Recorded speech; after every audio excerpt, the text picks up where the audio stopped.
Bueno, estamos con Marcelo Saín, estudioso de la policía, temas de seguridad, ex ministro de Seguridad en Santa Fe también. ¿Cómo estás, Marcelo?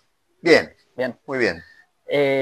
Acá en la editorial vos, además de ser autor de un par de libros, sos director de una colección, y yo quería empezar preguntándote por eso, porque me interesa siempre cómo se forma una colección, cómo seleccionás los libros, cuál es el criterio o cuál es el camino para que un libro llegue a la colección.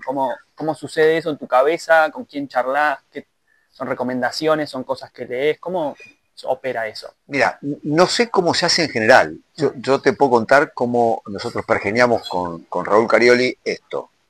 Yo estaba al frente de la Policía de Seguridad Aeroportuaria. Es un caso bastante atípico, ¿no? Porque el presidente Kirchner le pide a un grupo de cuadros técnicos políticos, en el caso mío de un peronismo más de izquierda, crítico, pero que me dedicaba a la vida académica y a la investigación en temas de seguridad, armar una policía de escala federal, pequeña, pero de escala federal. Entonces, llevamos adelante ese proceso. Fuimos los que fundamos, diseñamos y pusimos en funcionamiento esa Policía Federal. En el medio del proceso, veo una publicación de la Policía Federal Argentina, muy pedorra, digamos, que era un libro del Fino Palacios sobre el terrorismo internacional. O sea, me causó tanta gracia que yo dije, bueno, nosotros que tenemos una policía, que fue la única creada en democracia, que es conducida por sociólogos y politólogos y técnicos, no policías, te diría más bien con una mirada crítica, históricamente hablando de la policía, tenemos que hacer algo y publicar cosas serias. Nosotros teníamos mucho estudio sobre sociología policial en los países del norte, en Canadá, en Estados Unidos, en Europa, y cómo ellos, la sociología, la antropología, la historia institucional en cada uno de estos países, había abordado una institución que acá estaba completamente olvidada, olvidada en el sentido de que no era tratada como lo que realmente es. La policía es una institución de control de poblaciones, de gestión de ilegalidades, pero desde que el Estado Nacional se constituyó como tal, no desde la postdictadura ni de los años 60, sino desde, es genético, digamos, la policía como instrumento dispositivo complejo, capilar, con presencia total en el territorio, gestión de poblaciones, de circulación de personas, de mercancías, y también de gestión de ilegalidades por delegación política. Dije, bueno, es hora de empezar a traer a esos autores, traducirlos y ponerlos a disposición de un público latinoamericano fundamentalmente, argentino en particular, y ahí empezamos a seleccionar algunos autores que nos parecían importantes, y Raúl tiene una vocación y un esfuerzo de emprendedor total, con lo cual se fueron comprando los derechos en ese momento, se hicieron las traducciones y empezamos a publicar de manera cogestionada, ¿no? Nosotros financiamos una parte de la Policía de Seguridad Aeroportuaria y después el resto era la editorial. Pero el trabajo de edición fue un trabajo de la editorial. No lo sabíamos, ni Raúl ni yo, que iba a tener relativo éxito. Raúl me dice, es una de las colecciones que más se venden en el tiempo, porque son libros que son como manuales, entonces se venden mucho en América Latina, permanentemente, digamos, o sea, porque no son libros de coyuntura, ¿no? Son autores clásicos. Hay un mix entre autores clásicos que analizan desde la filosofía, la historia, la sociología, la institución policial, y asuntos de seguridad pública, pero básicamente con el foco en la policía, porque hay muchos estudios de seguridad, pero no, hay pocos, digamos, enfocados en la institución policial, ese bicho raro, inescrutable, digamos, a veces para el campo de las ciencias sociales y demás, y para la política en particular. Igual yo no conozco políticos que hayan leído estos libros. Digo, eso Mirá, lo quiero. ni uno solo te No, dijo, che, ninguno. Marcelo, No, leí ninguno. este, me No, encantó. no. Nadie, ¿no te pasó? No. Acá vos pertenecer a un gobierno, publicar un libro extremadamente crítico de ese mismo gobierno, nadie te va a echar porque ninguno del gobierno va a leer nada. Tengo la experiencia. Bien. Tengo la experiencia propia. Yo, cuando publiqué en el año 2008 el Leviatán Azul, en el siglo XXI, arranco con una mirada tan crítica de la Policía Federal que yo, cuando se lo llevé al ministro, en ese momento Aníbal Fernández, dije, esto me pega una patada en el traste. O sea, ¿te gusta hacer sociología? Bueno, no, anda a la universidad a hacer sociología. Y me acuerdo que se lo lleva al presidente Kirchner y entre los dos me dice, al fin tengo un funcionario que escribe libros, dijo Kirchner. Sí, pero la verdad no lo leyeron. No. Esa, Una pregunta sobre, bueno, involucra un par de las cosas que mencionaste, pero me intriga mucho como esa relación entre el hombre de acción, este que anda en moto y que tuvo que ensuciarse las manos, si querés, como ministro de Seguridad en nada más ni nada menos que Santa Fe, y entre el teórico. En parte, ahí en La Gorra y la Tonfa, que es el último libro que publicaste acá, hay algún momento en el que vos decís que no le corresponde a la academia solucionar ninguno de los problemas que ahí solamente se plantean, sino que le corresponde a la policía. a la Y política. a la política, perdón, sí. Y me pregunto cómo fue en tu biografía intelectual haber participado de eso, si efectivamente te cayó esa ficha de que recién ahí podían solucionarse los problemas, si cambió tu manera de entender la política y la policía, esta delegación de la que vos hablás de... Mirá, es bien concreto y lo tengo bien reflexionado porque ha sido parte de mi vida. Yo soy un hijo de la dictadura, no soy de los 70, pero toda la militancia política que comenzamos a hacer en el peronismo apenas ocurrida la transición a la democracia, todavía el peronismo dominado, en mi caso, por la ortodoxia, o sea que teníamos una mirada extremadamente crítica. De hecho, yo la primera vez que voté por el PI, voté por Caralende, a quien adoré toda la vida, digamos, para mí era un referente, y no era peronista, pero lo consideraba un tipo progre de verdad, digamos, populista, de buena calaña. Pero aún así, en ese momento comenzamos a militar fuertemente, yo en el Gran Buenos Aires, yo me crié en Villa Adelina, el barrio populoso del fondo de San Isidro, barrio industrial, barrio además con un estigma muy fuerte. A 10 cuadras de mi casa estaba el barrio ferroviario de Boulogne, de donde sale el núcleo duro de los compañeros que fueron fusilados en José León Suárez, Claro. allá en el 56. Con lo cual, digamos, toda esa cosa nos rodeó. Y gran parte de los compañeros con los que nosotros comenzamos a militar eran sobrevivientes de los 70, muchos de la columna Montonero, que además tenían la virtud, hoy digo, de que no hacían montonerismo. Al contrario, eran de la columna norte de Montoneros y ya en los 80 nos inculcaron fuertemente que el montonerismo había llevado a una situación de crisis y de encerramiento muy fuerte, o sea, pero son compañeros que nos inculcaron que la militancia debía pasar por la organización popular. Entonces nosotros teníamos un trabajo muy fuerte en las barriadas populares de Boulogne, de Villa Adelina. Esto para decirte, ese es el origen mío y el contacto directo con el mundo de la política. Lo que pasa es que después estaba estudiando ciencia política simultáneamente. En la Universidad de El Salvador, no estaba en el Estado cuando comencé, después sí se abrió en el 85 en la UBA, muy controlada por los radicales. Entonces, a mí siempre me gustó ser científico, yo siempre quise ser científico. Yo me formé en la ciencia política sabiendo de movida de que yo quería ser científico social. Con lo cual me formé mucho en metodología, me arrimé mucho a los profesores que yo admiraba en materia metodológica. Yo tuve el privilegio de tener en primer año a un genio de la metodología y de la investigación social, que fue Roberto Bachmann. En el año 83, ¿entendés, no? 83, Roberto Bachmann hablándonos de encuestas, de la investigación social, un sociólogo duro, era sociólogo, no politólogo, pero era un profesor de sociología en la carrera de ciencia política. Y después tuve a Randonea, Alfredo Randonea, o sea, un tupamaro, digamos, sobreviviente, que los jesuitas que controlaban la universidad lo habían traído acá. Con lo cual yo salí, dije, bueno, mi carrera es la científica, y siempre me aboqué a eso. Con lo cual comencé la carrera, tuve la suerte. ¿En el 83 estabas entrando a la carrera? O... No, entré a la carrera primer año 83 hasta el año 87 que me recibí. 5 años, porque antes eran 33 materias anuales. Claro. Hicimos una carrera dura. Sí. Entonces del 87 me recibo, ya entro a Flaxo para hacer la maestría, porque te reitero, yo era un académico. Me gustaba mucho la política, y era asesor parlamentario en el Congreso Nacional, de Juan Picafiero, que era mi referente político en ese momento, pero yo me formé como científico y después el gran proyecto de la Universidad Nacional de Quilmes, yo voy ahí.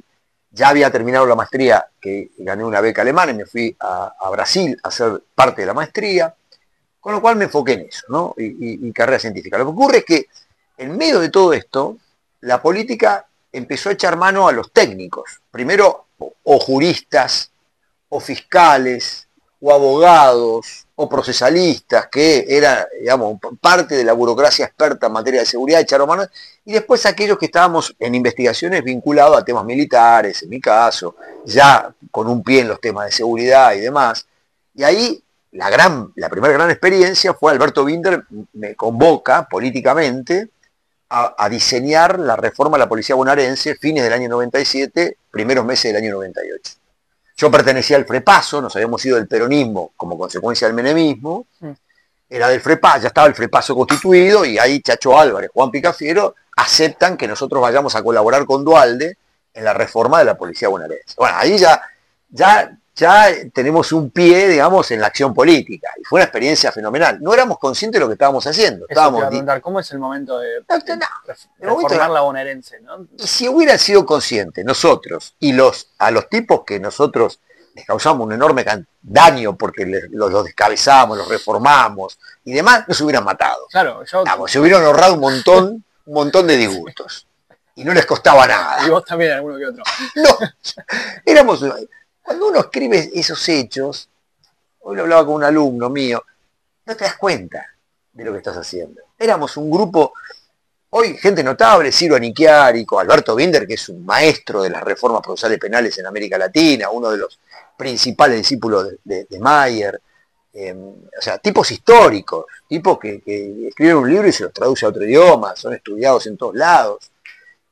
Alberto hoy es el Zaffaroni, digamos, del proceso penal, para decirlo de alguna manera, en toda América Latina se lo conoce muchísimo, pero también teníamos que, en ese equipo, en el equipo mío de diseño de esa reforma estaba, esto fue antes de Arlañán, Arlañán vino mucho tiempo después, y en realidad el peronismo tomó parte de lo que nosotros diseñamos y lo llevó adelante, pero nosotros ya no estábamos. Esto fue durante la intervención civil de la policía bonaerense, fue etapa dura, porque ahí hubo un descabezamiento de todo el comisariato duro, de la maldita policía y demás, y ahí ya tuvimos una primera experiencia de frote importante, ya no era asesoramiento, ni consulta, ni estudio, ni asistencia técnica, ahí era acción, digamos, ahí diseñamos el descabezamiento. ¿En qué consiste esa acción? ¿Cómo es? No, bueno, ahí diseñamos qué formato darle a la policía, la discusión sobre cómo reformamos esta policía. Era sentarse en una mesa a sí, discutir. Alberto Binder, creamos el Instituto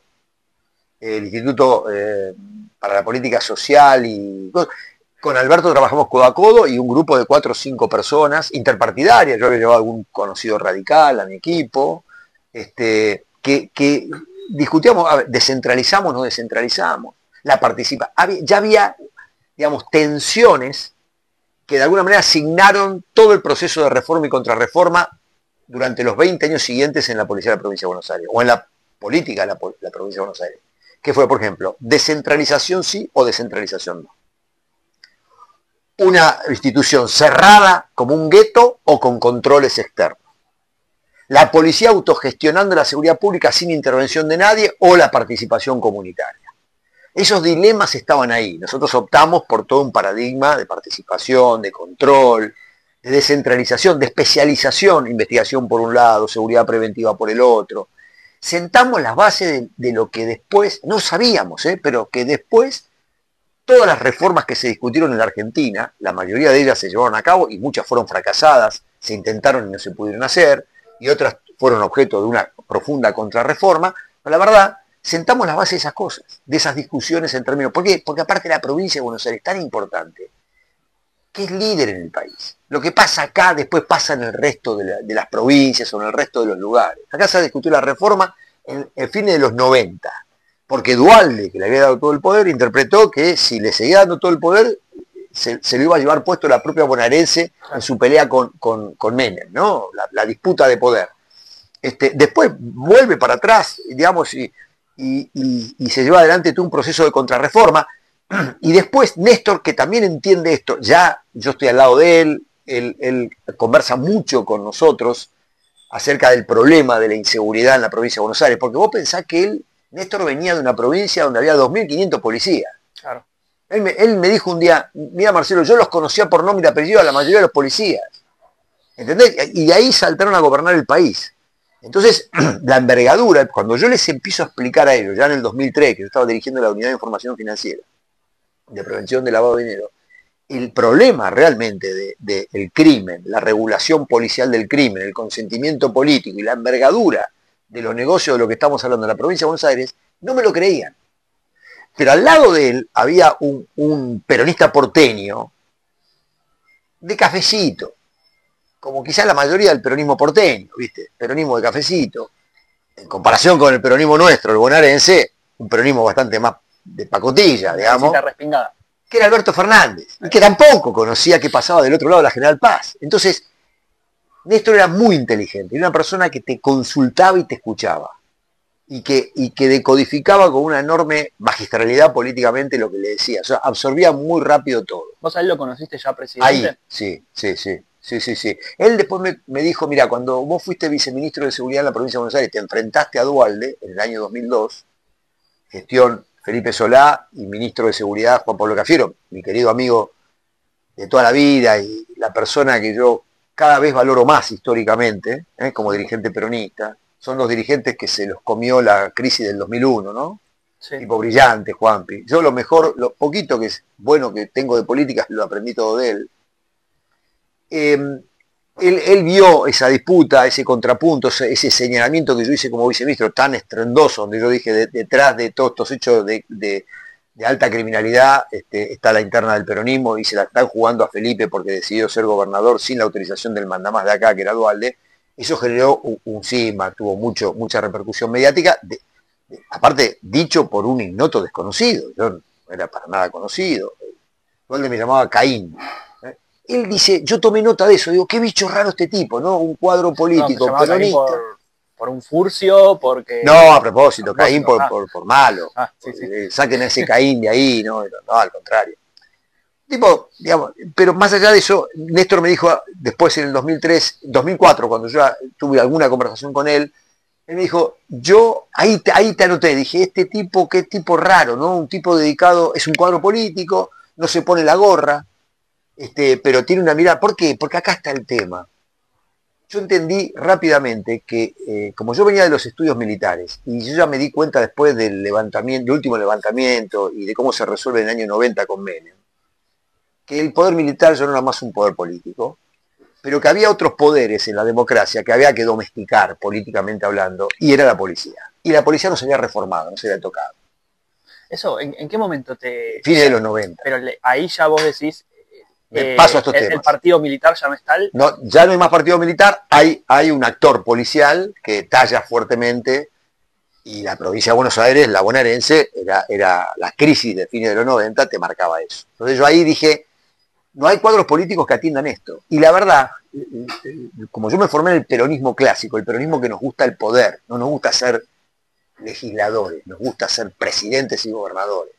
Es el peronismo que ansía el poder, que para nosotros el poder no lo disfrutamos, pero nos gusta ejercerlo. No somos felices en el poder, lo vivimos con angustia, pero nos gusta ejercerlo. Entonces yo decía, vamos a llegar a la presidencia. ¿Te gusta la angustia?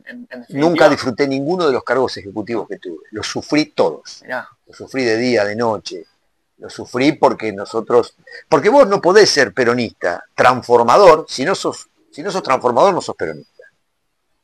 O sea, puede haber algún tipo de travestismo político en el peronismo, que hoy lo haga estatucuista, y de hecho el menemismo fue eso, y hoy hay, si se quiere, un predominio de eso, pero el peronismo es transformador o no es nada. La esencia del peronismo es poner en tela de juicio el status quo y el poder en la Argentina.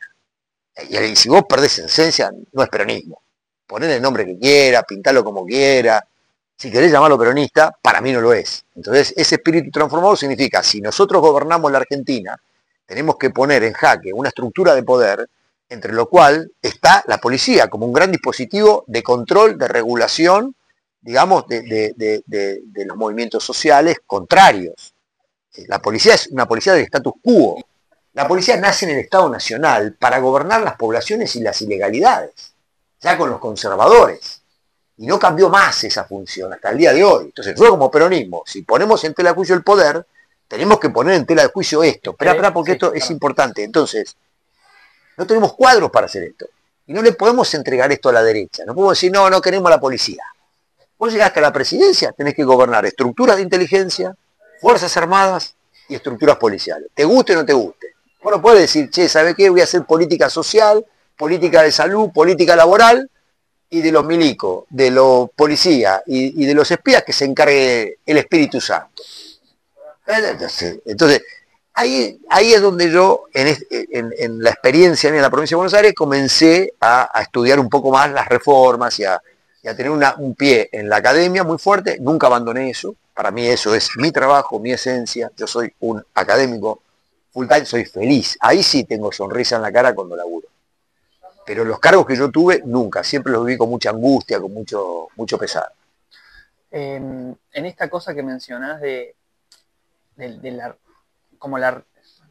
no sé cómo plantearlo, pero ¿existe la posibilidad de que una policía no defienda el statu quo?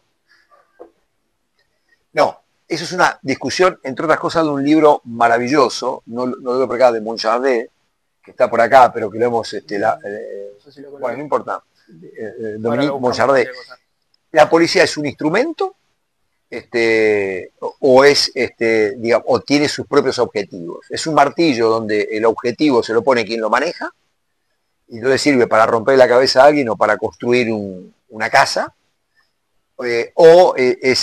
tiene sus propios objetivos. Yo creo que es una mixtura, pero básicamente las policías son fuertemente dependientes de las estructuras políticas. Inclusive todo lo que yo publico en este texto, que son 20 años de artículos, es un poco una teoría de la relación entre gobierno y policía, y donde yo digo, en Argentina hay un predominio de la política enorme, y el gobierno que la policía hace de la calle y de la propia institución es por delegación política. Y cuando la policía la pudrió y no cumplió con parte de su pacto, la política rompió el acuerdo y se apropió y las reformó y las depuró, y no hubo resistencia policial que se interpusiera. Con lo cual, acá, si hay un actor dominante en la relación gobierno, política y policía, es la política y el gobierno. Me queda claro eso. Y cuando quien maneja la calle, quien tiene la discrecionalidad del poder, es la policía, es porque la política le dijo, manéjenme esto. Y les da eso, que en otro libro de esta colección, digamos, el canadiense Broder llama cheque gris, ¿no? Hagan. Yo creo que lo que nosotros mostramos en este texto y en muchos trabajos es esta dualidad. La policía es muy obediente, por supuesto. Vos tenés policías que con los gobiernos de derecha se sienten muy gratos, porque esos gobiernos construyen un relato muy pro policía, muy de exacerbación de la mano dura, de empoderarlos para que puedan tener discrecionalidad en la actuación de la calle. Y eso en los climas de las policías encantan mucho. Hay una suerte de aceptación muy activa y demás. Los gobiernos peronistas no tenemos ese discurso, es un discurso muy crítico, inclusive somos bastante reacios al elogio fácil y demás, pero tenemos una mirada laborista de la policía, que la derecha no lo tiene. Tenemos una mirada de que creemos que tienen que estar sindicalizadas, que tienen que, digamos, trabajarse todo el tema de la precarización laboral y la explotación laboral. Son los peronistas los que hemos instalado, algunos pocos peronistas los que instalamos este tema. La última parte de este libro hablamos de eso. Sí, te quería preguntar por eso. Pero entonces, perdón la interrupción, ¿eh? Sí. Entonces, lo que pasa con esto es, pero a nosotros no nos quieren. A nosotros la policía en general no hay una afinidad cultural, porque hablamos de conducción política, porque ustedes no son autónomos, porque te vamos a garantizar que vos hagas lo que nosotros queremos. Y las policías son obedientes en general. Las policías son obedientes. A rajatabla, ¿no? ¿Por qué? Porque cuando el gobierno las quiere conducir, tiene un conjunto de instrumentos que son muy fuertes. El problema es que la política no sabe que cuenta con esa botonera. Pero la botonera es, si manejás los ascensos, manejás las calificaciones, manejás el control disciplinario y manejás el presupuesto, manejás la policía, hermano. El problema es que la policía no sabe cómo hacerlo. Entonces, estos 4 botones se los otorga a las cúpulas policiales, y las cúpulas policiales que hace 100 años que lo manejan bárbaro. Pero también ahí establecen intereses propios. Y hay una conjunción del interés del mandante, pero también del interés de la propia corporación. Entonces, porque te asustan, ¿no? Y la política se asusta. Entonces, che, hay que descentralizar la policía, porque hoy hay que pensar fuertemente en la intervención de los intendentes en el manejo de la policía. Entonces la policía agarra a los funcionarios de turno y le dicen, no, mire que ahí la debacle de la policía, se pudre todo, ¿eh? no vamos a poder controlar el crimen, lo asusta. Son grandes asustadores de la política, y la política es muy asustadiza con la policía. Como no con otros temas. Entonces, no, me dijo el comisario, o si no le dice, che, no te juntamos más plata. Si viene la descentralización y fragmentamos la institución, no pida más guita, no hay más para la campaña. Entonces, la policía tiene una enorme destreza para convencer a la política que tiene que mantener la institución tal cual está. El problema es que la transformación criminal, por un lado, los problemas de inseguridad, que son cada vez más crecientes, van generando una brecha entre la capacidad de control de la calle de esa policía, que tienen el mismo formato que hace 100 años, en términos generales, y la misma lógica que hace 100 años, y los problemas que empiezan a repercutir en la clase política. Y yo creo que eso va a generar un desfasaje en el cual se va a terminar resolviendo en favor de una reforma policial, sin lugar a duda. ¿Sí crees que sí? Sí, porque va a deslegitimar, y va a ser por abajo. Ya hay varios intendentes que te dicen, mira, loco, ¿sabés que el comisario de acá se la junta al comisario que está en La Plata o que está en el órgano central? A mí, yo tengo un montón de quilombos acá, los vecinos me la vienen a reclamar a mí, se lo vienen a reclamar al jefe departamental, que aparte cambia una vez por año, y que está mirando al mando superior policial que está en la capital. A mí no me da pelota. O sea, por una cuestión operativa, ¿te parece Pero después de las elecciones yo estoy poniendo en jaque mi legitimidad, digamos, por problemas que yo no tengo nada que ver. Claro. Y que aparte yo me quiero sentar con el comisario y no me da pelota. Maneja la policía el que maneja territorio, la calificación, el ascenso, el control y la presupuestación. Si vos manejás esas 4 cosas, si eso lo maneja un intendente, el intendente va a conducir la policía. Y la policía te va a mirar a vos como jefe político. Si eso te lo controla un gobernador, no van a mirar al intendente. Aunque el gobernador le diga, che, sentate con el intendente y acuerden ahí un trabajo, no quiero quilombo.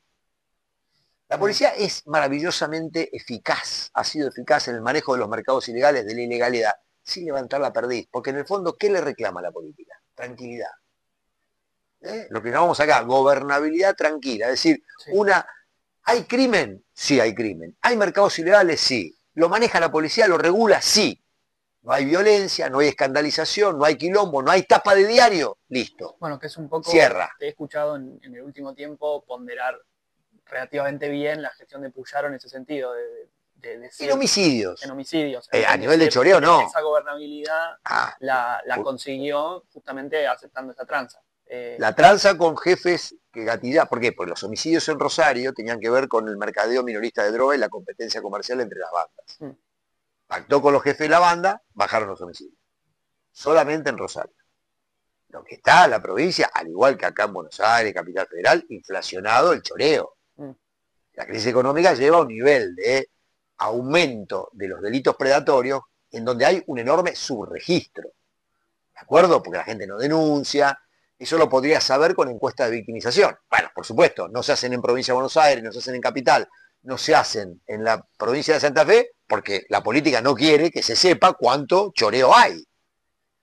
Está estallada la Argentina con lo que es el delito menor, el delito predatorio, el delito de calle. Está estallada con el delito de alcoba.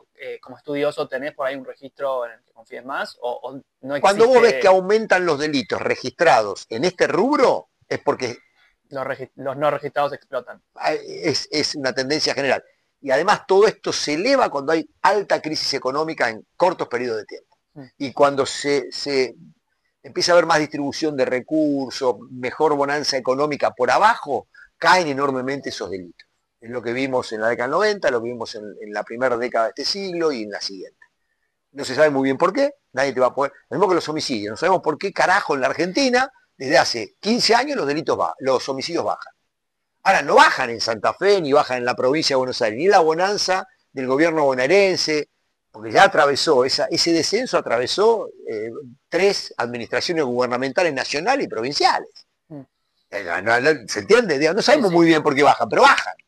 Es decir, entonces, por supuesto que cuando vos tenés una tendencia a la baja, la política se sube arriba del caballo y te dice, llegué yo y bajaron todos los homicidios. ¿Viste? En eso yo tengo una suerte enorme. O sea, y yo fui viceministro de la provincia de Buenos Aires en el 2002. Claro. La Argentina prendida a fuego, récord histórico de robo, de secuestro, de homicidio. Allá arriba, nunca hubo tasas criminales tan altas como en el momento que yo fui viceministro. Bien, bueno, claro. Es el mérito. El momento en el que Bueno, en Santa Fe no, en Santa Fe está ya en 2012, 2013, altas tasas de homicidio, amesetado, esa es la verdad. Cuando yo llego está amesetado, pero creció un poquito, yo era el responsable de todo mentira. ¿Sabes lo que tiene Puyaro? Puyaro maneja la prensa. Mm. Cuando vos manejás la prensa, se oculta todo. Yo estuve la semana pasada en Rosario, Congreso Nacional de Ciencia Política. Balacera todos los días en Rosario.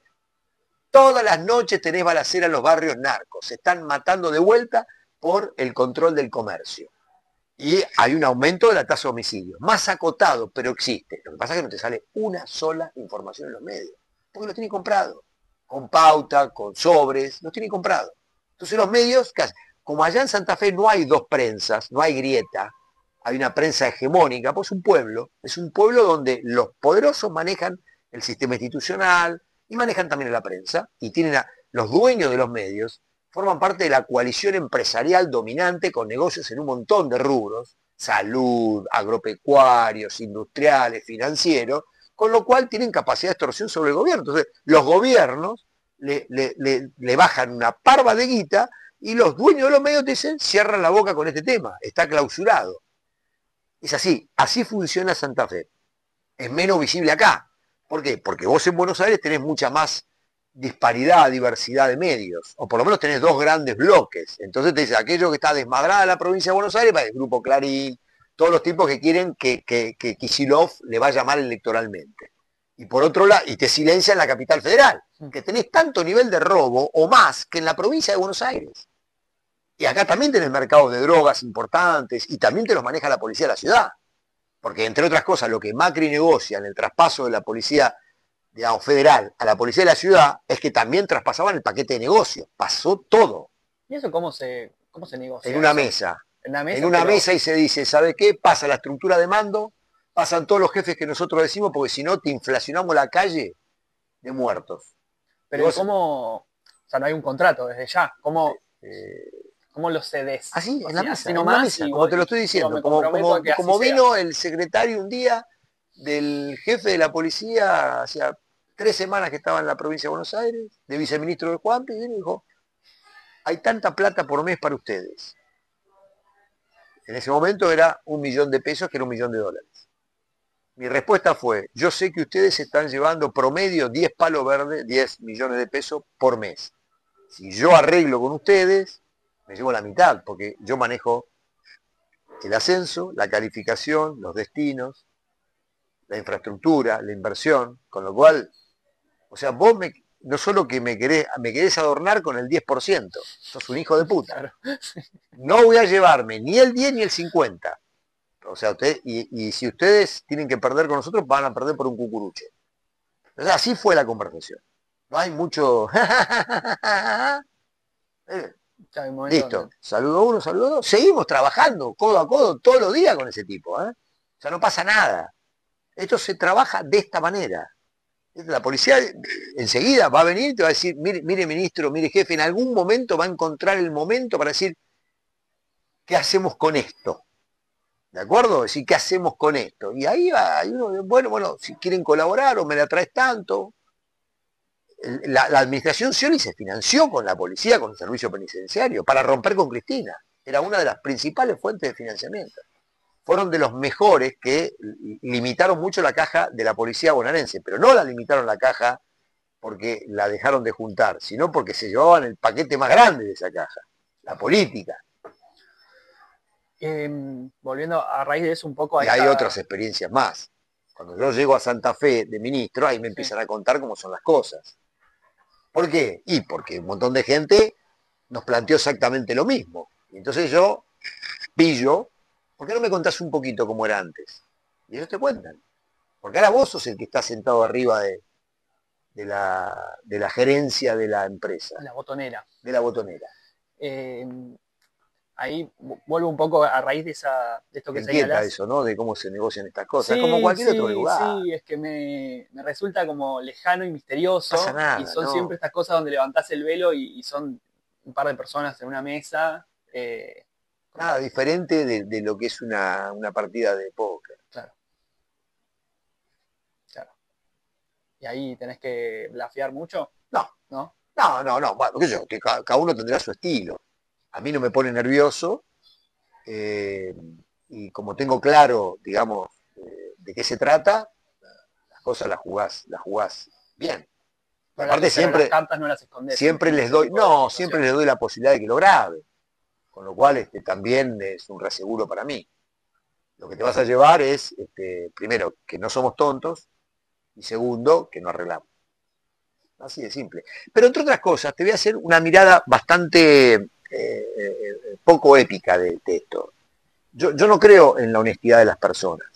Yo creo que las personas no son deshonestas, pero tampoco son honestas. Honesto es quien le ofrecen un palo verde y dice que no.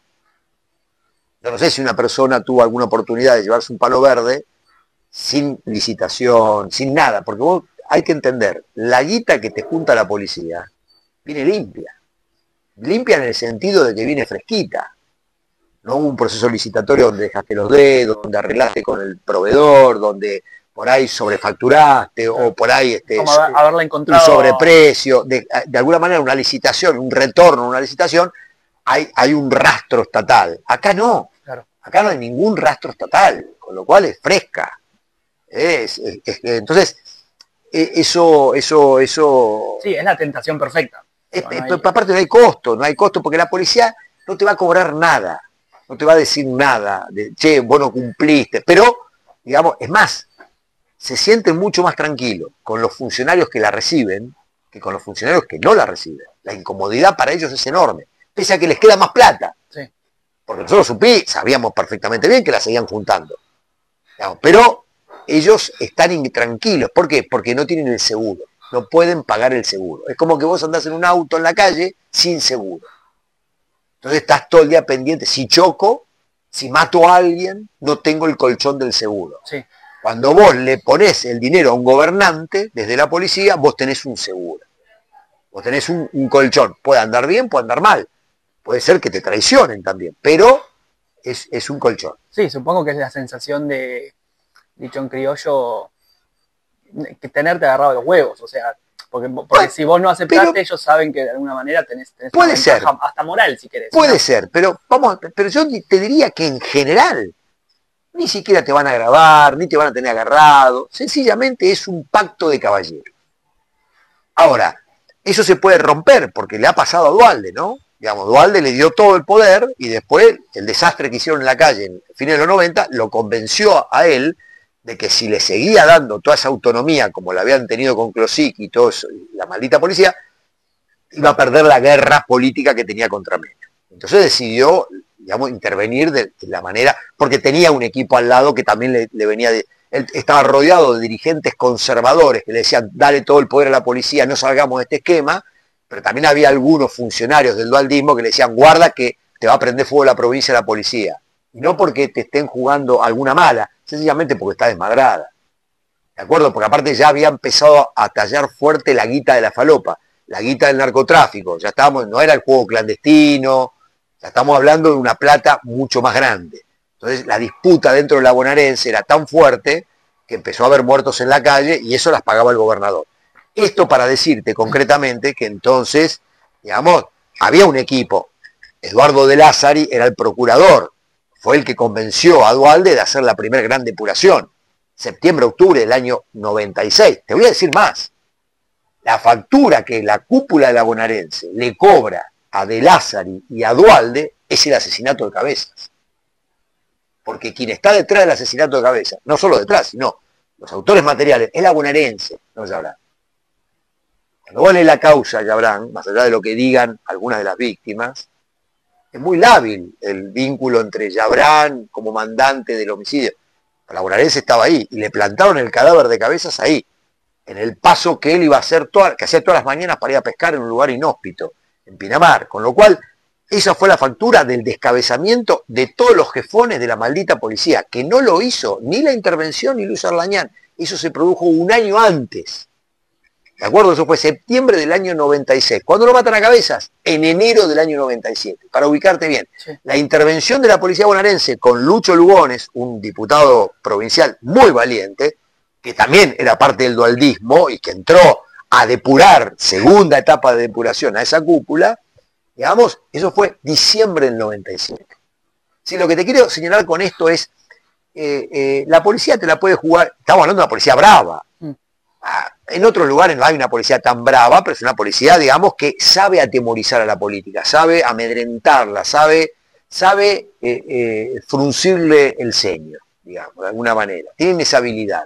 Bueno, ahí hay un contrapunto, porque también es cierto, vos para poder hacerte del control de una policía, lo que necesitas fundamentalmente es tener, digamos, un equipo competente para manejar esas cosas. Y lo fundamental, una buena estrategia política, que esa no te la da el equipo que gestiona la seguridad, o un buen ministro de seguridad, te la da el gobernante.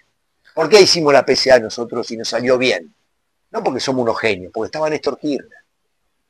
Entonces cuando yo tenía problemas con la embajada norteamericana, con la DEA, con la justicia, con digamos, factores de poder, sectores empresariales, porque estábamos ordenando lo que él nos pidió, yo le informaba a él y él te acolchonaba de poder, te agrandaba la espalda porque él llamaba a eso, ya, no se metan con esto. Digamos, Aeropuerto Argentina 2000 era una empresa que yo era un piojo al lado de Aeropuerto Argentina 2000, pero cuando Néstor llamaba y le decía a Unequian, con la PCA no se meten, se acabó la discusión. Cuando decís un equipo competente, ¿te referís a alguna cualidad de la gente? Así, que sepan cómo funciona el sistema, okay, que conozcan el métier, que conozcan cómo se desarrolla todo y que comprendan técnicamente el tema. Ahí va. ¿De acuerdo? ¿Sentís que en ese sentido, por ahí en el diseño de la PCA, tu expertise académico fue utilizado ahí? No, más política. En el diseño sí. Todo lo que fue el diseño policial, ahí vale mucho, digamos, todo lo que yo trabajé en Naciones Unidas, y la experiencia nuestra de fracasos y de aciertos en la provincia de Buenos Aires. Pero, porque ahí diseñamos todo un esquema nuevo. Aparte yo tenía la ventaja que no era una policía de calle y que era una policía pequeña. Y más el consenso que nosotros teníamos con esto. Bueno, eran todos factores favorables. Eso no podía salir mal. Lo que pasa es que la política desconoce lo que nosotros hicimos ahí adentro. El modelo y la estructura de gestión y el andamiaje organizacional de la PCA es completamente novedoso. No hay ninguna policía en la Argentina hasta el día de hoy que tenga ese formato organizacional. Y hay cuestiones técnicas. Es difícil de explicarte, pero básicamente tiene una estructura de conducción y de administración no policial, digamos, y la estructura policial, que es el 80% del personal, digamos, que es solamente policial, es la estructura operacional. Ahora, la verdad es que, digamos, tanto la administración y conducción superior como el Instituto de Formación y Capacitación son apéndices del alma de la policía, que es la estructura operacional. Es la línea de producción de una fábrica. Okay. Es como, ¿entendés? Sí. Acá está todo desvirtuado. Para la política lo que más vale es la cúpula policial y para las policías también lo que más vale es la cúpula policial. O sea, los caciques valen mucho más que la indiada. Y yo te digo, no, la indiada es la que hace el laburo. Claro. La policía es un éxito o un fracaso, hace bien o mal las cosas, dependiendo de lo que hace el aparato operacional. ¿Y sentís que esa preeminencia de las cúpulas tiene que ver con la delegación política como sí, y tiene que ver... Si la política fuera más prolija, si querés, en delimitar o decidir cuál es el grado de autonomía de la policía, eso se calibraría. Por supuesto. Mira, lo que la política nunca hizo es mirarle los números a la policía.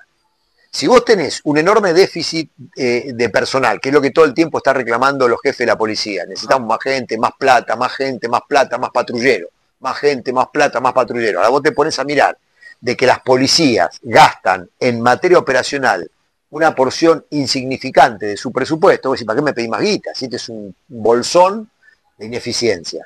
La política nunca se metió a mirar eso. Cuando nosotros llegamos a Santa Fe, demostramos que no había un sistema de seguridad preventiva, que el 90% de las comisarías tenían menos de 30 policías, el 50% menos de 20, y el 30% menos de 10 policías. Le mostramos al gobernador Perotti, che, mirá, no existe esto, hermano, es todo cúpula, están todos enfermos, con tratamiento psiquiátrico o en disponibilidad. Entonces es una policía inexistente, te están pidiendo más policía para llenar una bolsa. Es como que yo te diga, mira, esta fábrica produce tachuelas. La línea de producción de tachuelas ocupa el 50% del personal. El otro 50% son gerentes, asistentes de gerente, el buffet, el club. Y muchos están enfermos. Un 20% están en la casa porque se sienten mal. Vos me decís, esta fábrica se funde, hermano. Sí, no, ¿de acuerdo? No camina. Entonces, lo que nosotros hicimos en la PCA es no, la línea de producción es intocable. El personal tiene que estar ahí. Y además, la gente que hace tareas no policiales no tiene que por qué ser policía. Porque a mí me cuesta ser un policía mucho más que hacer, digamos, un personal administrativo. Entonces, todo lo que es jurídico, administración, finanzas, contabilidad, relaciones institucionales, ¿para qué necesitas que el personal sea policial? O sea, que sea un experto en temas de seguridad, operacional. Entonces, el policía solo está en tareas operacionales y lo demás los hacen los administrativos, son de la policía, pero no tienen jerarquía policial. Entonces te alivianás mucho, un 20% de personal de apoyo, un 10% de personal policial. Pero nosotros lo que hacíamos es la imposibilidad de que una persona no policía haga tareas policiales o de que un policía no haga tareas administrativas. Eso, en la última reforma de Bullrich hace 15 días, se empezó a licuar. ¿Por qué? Porque hoy está la PCA al frente de un comisario innoto de la Policía Federal, que no llegó a mucho dentro de su propia fuerza, y ahora se siente un jeque árabe dentro de la PCA, y el tipo está diluyendo todo, no le gusta que haya administrativos que no sean policías, que estén sindicalizados. Eso quería, bueno, voy a una pregunta previa y después vamos a la sindicalización que me interesa, pero este modelo que entiendo evalúas exitoso de la PSA, ¿se puede extrapolar a policías que sí tengan oficiales en las calles? Sí. En el plan de reforma institucional que nosotros elaboramos y le presentamos a la legislatura santafesina como ministro de Seguridad, era esto porque eso sí fue exitoso. Y ahí no agarraron. No, directamente ni se discutió. No quisieron discutirlo los legisladores progresistas. ¿Por qué? Porque el diagnóstico que acompañaba la reforma mostraba que ellos habían dejado una policía de mierda. Y ellos le habían hecho creer a todo el mundo, manejando todos los medios, gran parte de los medios les responden. Yo hasta tengo la sospecha que algún sector de la política progresista santafesina son dueños de los medios también, o participaron en la compra de los grandes medios. Te diría, entonces, los tipos le habían hecho creer a los santafesinos que les encanta comprar buenas noticias, que habían dejado la policía sueca ahí, ¿viste? Y nosotros les mostramos que dejaron la policía de Uganda. Entonces, había un problema, necesitamos consensuar con ellos una reforma, pero al mismo tiempo teníamos que mostrar que los que nos dejaron una vara muy baja. Fue una tensión, pero igual la resolvieron ellos la tensión. Nos tiraron todos los muertos de movida. A mí me pidieron la renuncia al mes y medio de estar en el ministerio, diciendo que yo era el responsable de todos los males. En la casa de Perotti hubo una marcha contra la inseguridad el 2 de enero del año 2020. Habíamos asumido el 11 de diciembre del 2019. El 2 de enero del 2020 se movilizó una patota del socialismo reclamándole por la inseguridad a Perotti en la puerta de la casa. ¿Saben por qué lo recuerdo? Porque Perotti estaba pagando la velita conmigo, yo cumplo años ese día. En la casa de un amigo en Santa Fe, fue el peor cumpleaños de mi vida. Primero porque con Perotti no hay joda, ¿viste? Es un amargo. Es un piamontés amargo. Entonces, ¿viste? ¿Qué joda puede tener?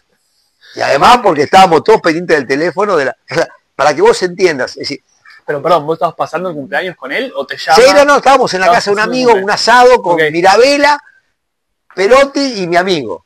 En la casa, en el quincho, una joda bárbara, imagínate vos, ¿viste? Mirabela y Perotti, ¿viste? ¿No te llevaste el trabajo a la casa?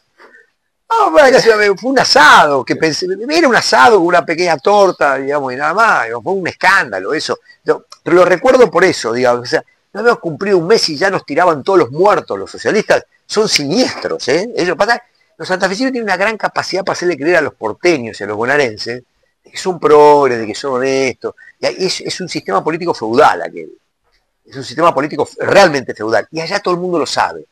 Pero todo el mundo vive en la quietud, digamos, de una aldea donde todos se conocen, donde todos se conocen las cuitas del otro. Entonces hay una omertad social sorprendente, que no pasa en las sociedades más diversificadas, más complejas, más numerosas como estas. Bien. No son mejores, digo, tienen otra configuración estas sociedades. O sea, el diagnóstico sociológico de fondo sería esta cuestión que decías de que es un pueblo. O sea, ese es el gran... Todos se conocen, inclusive Rosario, que se autopercibe como una sociedad cosmopolita, es un pueblo, todo el mundo se conoce, se juntan todos. Y aparte naturalizan que pueden haber personas que son contrincantes en una misma mesa, porque se conocen desde hace 20 años. Es decir, yo fui a un ágape de fiscales y había abogados narcos.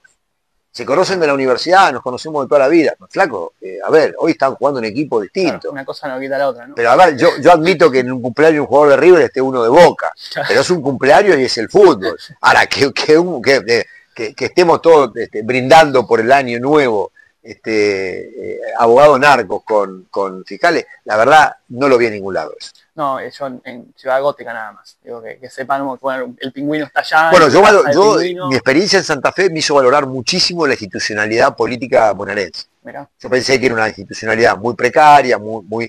Sin embargo, por ejemplo, yo fui legislador en la provincia de Buenos Aires, las cosas que yo vi en la legislatura santafesina son inimaginables hoy y hace 10 años también en la legislatura bonaerense. Por ahí en los 90 pasaba, Mirá. Pero ahora no.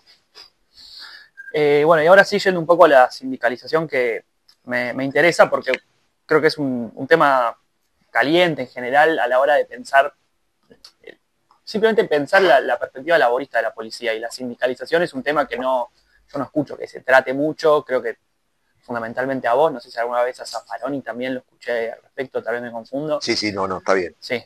¿Qué ves ahí? ¿Qué argumento tenés en favor de eso en primer lugar? O sea, ¿qué se te ocurre que da cuenta de la necesidad o la mejora que significaría eso? ¿Y qué argumento te ofrecen en contra? Si es que te dan uno o si simplemente te mandan callar. Hay muchas razones. Te voy a hacer una síntesis muy brutal de eso. En primer lugar, te lo digo con un interrogante. ¿Por qué en el norte las policías más desarrolladas del mundo están sindicalizadas? Todas. Porque debe funcionar mejor. Bueno, son muy tontos, digamos, los suecos, el FBI está sindicalizado, claro, con distintas matrices. En ninguna, o en la mayoría, no pueden hacer huelgas. Pero la sindicalización y el corazón de la sindicalización no es la acción colectiva de huelga, sino que es el derecho a la agremiación y la convención colectiva. Ese es el corazón de la sindicalización. Que hagas huelga o no hagas huelga, o tengas prohibido hacer huelga, es lo de menos. No hace al núcleo duro de la sindicalización. Entonces, primero ese punto. Segundo, antes que discutir la sindicalización, nadie puede negar la necesidad de discutir la precarización laboral del mundo policial. Las policías son la burocracia estatal más precarizada y explotada en la Argentina. No hay sector en la administración pública, en ningún nivel jerárquico, medio, bajo, que tenga el nivel de explotación laboral que tiene la policía. Entre otras cosas, eso perpetuado por todo un esquema de militarización, digamos, compulsiva, que está naturalizado para la clase política y que le parece que está bien que las policías tienen que ser así, inclusive para el peronismo, que ha sido el partido laborista en la Argentina. Porque esto sería que un gorila, digamos, no quiera discutir la explotación laboral de un sector de la burocracia estatal, lo puedo concebir, está bien, hace a su ideología, pero que un peronista no lo pueda discutir es un contrasentido. Sí. Vos tenés un sector de la burocracia que tiene problemas de salud severos, sobrecarga de trabajo sin ningún tipo de pago de horas extras o de reflejo de ese esfuerzo, digamos, en la escala salarial. Problemas psiquiátricos severos, un nivel de desprotección enorme, gran parte de los medios de protección son pagados por los propios policías. Un nivel de explotación salarial que los obliga a la mayoría al doble empleo. Solo esto para describirte en términos generales algo que puede ocurrir en otros sectores de la burocracia, pero vos tenés una estructura sindical que lo pone al descubierto, que lo están negociando todo el tiempo, que lo pone adentro del tapete, ¿de acuerdo? Es decir, en la policía no. En la policía el que abre la boca, afuera. Orden disciplinario y afuera. ¿Por qué? Porque la jerarquía, la disciplina, hay todo un régimen de contención disciplinaria, no digo de control disciplinario, sino más bien de, digamos, dictadura disciplinaria que obliga a la obediencia. Claro, como gran parte de los policías de abajo vienen de sectores muy precarizados, socialmente hablando, descalificados laboralmente, que encuentran en su pertenencia en la policía inclusión social, un salario mensual, es decir, todos los meses en la cuenta le aparecen 500.000 pesos. Vos decís, pero no pueden comer con 500 lucas, hermano. Pero vos tenés idea de dónde viene esa gente. Lo que significa 500.000 pesos todos los meses, una obra social, un reconocimiento organizacional, una suerte de pertenencia a un etos colectivo. Entonces, eso sí, le ordenan que controlen a los de su misma condición social. Lo hacen con un nivel de prestancia enorme. porque cuando reprimen a los morochos que pertenecen a los mismos estratos de ellos, digamos, primero saben cómo hacerlo porque estamos hablando de pares, pero en segundo lugar, digamos, es la condición sine qua non para que no se caigan del otro lado. Claro. Con lo cual eso lo van a defender a los palazos y a los tiros sin ningún tipo de duda. Entonces, no se ha discutido esto. Y además, te voy a decir, ¿cómo vamos a reclamarle a la policía que defienda los derechos y las libertades de los ciudadanos si sus derechos y sus libertades dentro de la organización son ultrajados desde el minuto cero? Entonces, fíjate qué contrasentido. Le estamos reclamando a la policía que sea protector de las libertades individuales y de los derechos ciudadanos, y los tipos adentro de la institución están pisoteados por cualquier lado. Y no hay ninguna burocracia que los defienda, porque ni siquiera los defienden sus jefes. Porque los jefes, una vez que llegan a ese escalón, digamos, los únicos que les importa es la que se llevan por el costado. A la perrada, es más, el sistema funciona si a la perrada la tienen bien disciplinada. Si no tienen la perrada bien disciplinada, digamos, no se cobra por arriba. Con lo cual, los tipos son dictadores para abajo. Son grandes dictadores para abajo. Entonces, este esquema no está discutido laboralmente en la Argentina. Ya no el problema de la institución policial, la inseguridad. Ahora, el otro gran tema es, con esta burocracia precarizada y explotada, resentida además, yo pretendo, digamos, garantizar altos niveles de seguridad. Vos sabés que, yo te digo, sinceramente, habría que, las actas de prevención, las actas que escriben los procedimientos de los policías de base, no sabés lo que escriben, porque no saben escribir, manejan 200 palabras. Hay pibes y pibas que no tienen más de 20 minutos de concentración en un aula. Nacieron con el smartphone.